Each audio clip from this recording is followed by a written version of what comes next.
Welcome to section 7.4. This is the 55th session of the CISSP exam prep series. In this session, we'll build the public key infrastructure. We'll answer several questions.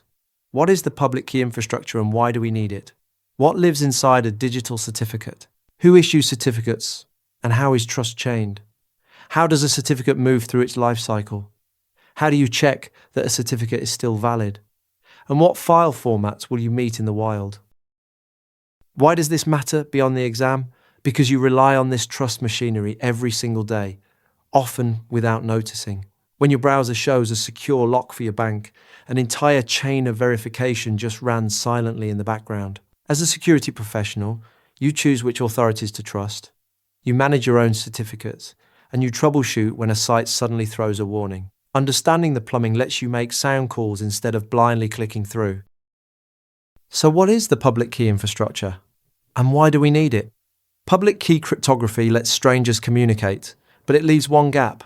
How do you know a public key really belongs to who it claims? The public key infrastructure fills that gap with a hierarchy of trust.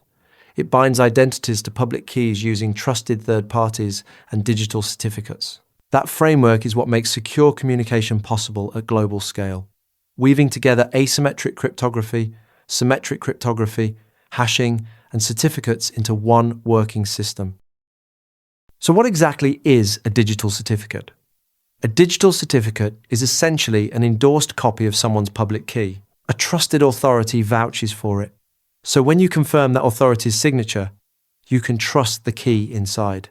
Certificates follow the X.509 standard, and each one carries a predictable set of fields. It names the version and a serial number. It states the signature algorithm and the issuing authority. It defines a validity period with start and end times. And it holds the subject's name and, most importantly, the subject's public key. Think of it as a notarized identity card for a key. What can certificates cover? And what is a wildcard? Certificates are not just for people. They can vouch for the public keys of machines, individual users, email addresses, and software developers who sign their code. There is also a handy shortcut called a wildcard certificate. By placing an asterisk in the name, a single certificate can cover many subdomains of a domain at once, which saves you from buying one per host. Just remember the boundary. A wildcard covers only one level of subdomain, so it will not stretch to a deeper, nested name. Who issues certificates? And how is trust chained? Certificate authorities are the glue of the whole system. These are neutral organizations that notarize certificates after verifying identity. Anyone can technically set up as an authority, but a certificate is only as trustworthy as the authority behind it. So browsers ship with a preset list of trusted ones. Registration authorities help by verifying identities without issuing certificates themselves. To protect their most precious asset, authorities keep their root certificate on an offline system, powered down until needed, and use it to create online intermediate authorities. That chain, from your certificate up through intermediates to a known root, is called certificate chaining, and the browser walks it link by link. Organizations can also run internal authorities for self-signed certificates used only inside their walls. How does a certificate move through enrollment? The life cycle begins with enrollment. You prove your identity to the authority, then hand over your public key packaged as a certificate signing request.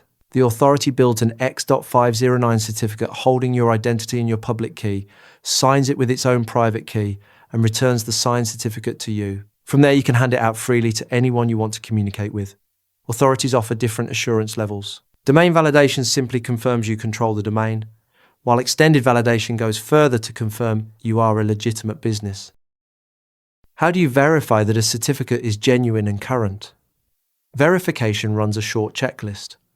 You confirm the authority's signature using the authority's public key. You confirm the current time falls inside the validity period. And you confirm the certificate has not been revoked. You should also trust the issuing authority and check that the certificate actually contains the specific identity detail you intend to rely on. A useful defense here is certificate pinning, which tells the browser to associate a site with a known certificate for a stretch of time, so an unexpected swap gets noticed. A single sloppy authority can lose the industry's trust, which is exactly why you pick a widely trusted one. How is a certificate revoked? and its status checked. Sometimes a certificate must be pulled early, perhaps because a private key leaked, the certificate was issued in error, subject details changed, or the person left the sponsoring organization. There are 3 ways to learn a certificate status. A certificate revocation list is a published roster of revoked serial numbers, but it must be downloaded periodically, so there is a lag. The online certificate status protocol removes that lag by answering status in real time, returning good, revoked, or unknown. Certificate stapling eases the load on that protocol by having the web server fetch a signed, timestamped status itself and attach it to the certificate, so the browser trusts the staple without contacting the authority each time. What certificate file formats will you meet in the wild? Certificates live in files, and the formats split into binary and text.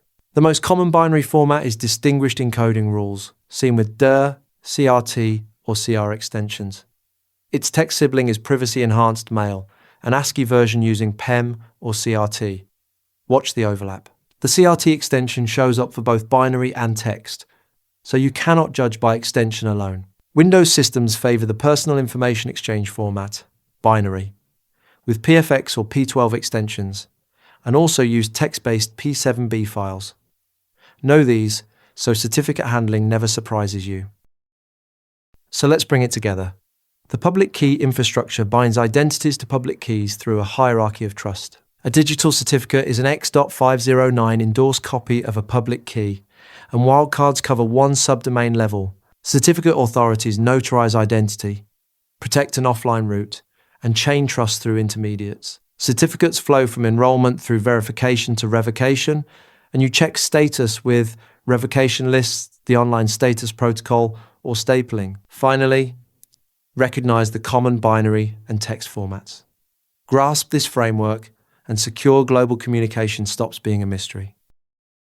The MCQs covering all the topics and concepts from this session are available on rucloud.com. Practice the chapter-specific MCQs before moving on to the next session. Thanks for watching. If you have any questions or feedback, post a comment below or email us. I will see you in the next session.